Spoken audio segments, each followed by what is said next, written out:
Hi everyone, Bank Nifty Future 1 minute chart, April 13th, afternoon market 12:45 pm. Today in afternoon market, we have received a buy signal, a buy call generated.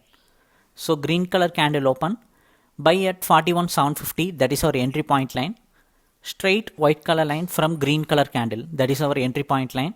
Above lines are first target, second target line. Below red color line is the stop loss line. On daily basis in live market, you will receive calls in live market. By just watching the chart, you will get the call.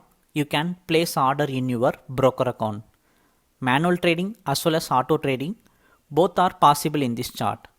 For plan detail, send me a hi message in WhatsApp. We will send you the plan details also. If you want to know more about details means, just talk with us in WhatsApp. After 40 minutes of bullish momentum, market successfully break out the first target range of 41,854. Like this today, buy call generated at 12:45 and break out the target. This is today expiring weekly option expiry chart, 41,500 call option chart.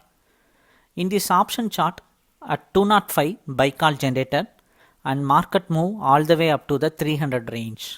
Like this 90 point movement happened in this option chart. If you want to more about details, if you want subscription plan detail means, just send me a hi message in WhatsApp. We will provide you the details also. Thank you.